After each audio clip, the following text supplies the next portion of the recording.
This is Bonnie Lam and Liz Martin, and we're presenting our project for EE3. So what we made is called PIMA, which stands for Project It Moves Around. Because it moves around. Okay. So first, I'm going to be going over the components in our project. What we made was basically a hand sensing car. And to do that, we have, first of all, we have ultrasonic sensors, which are SR04 model. Basically, first you send out a trigger in order to turn the sensor on. And then afterwards, the sensor itself will send out a pulse. And based on how long it takes for the pulse to read back, the sensor will then determine how far away an object is. The next part in our project was a 9-volt battery. And this was mostly essential because the motors needed a little bit of a boost in order to make them work. Originally, we had used a TCLC, which had 3.7 volts, but that wasn't enough in order to supply our project with enough power to make it move. So we decided to also use a 9-volt battery in order to make it work. So another part we used was an H-bridge motor driver chip, and this was basically in order to synchronize the different motors and make them move.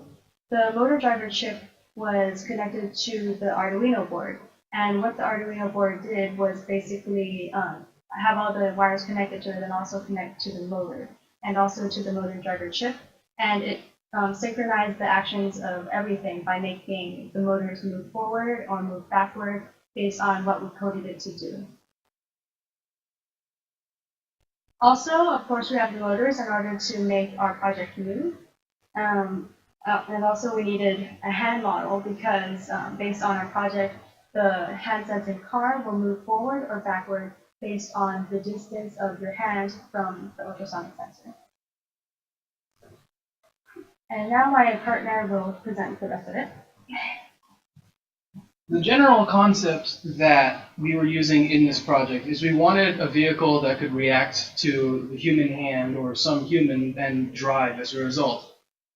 We wanted to initially use 2 sensors to enable it to turn, but we decided it would be simpler and more efficient to have only one. The way it works is when our hand is closer to the device, it moves towards us or backwards. When our hand is farther from the device, it moves forwards and potentially away from us. We do still have to have our hand follow the device in order to stay in range of the sensor, because if the hand gets too far away from the sensor, we've programmed it to just stop. The battery supplies everything, but it's mostly only used for the motor because the Arduino itself can supply pretty much everything else.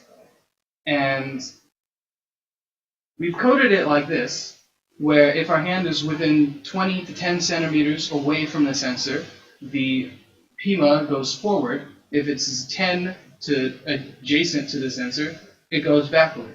If our hand is anywhere outside the detection range of the sensor, or if it's beyond 20 centimeters from the sensor, we've programmed it to just stop so that it doesn't just run around aimlessly throughout time and space.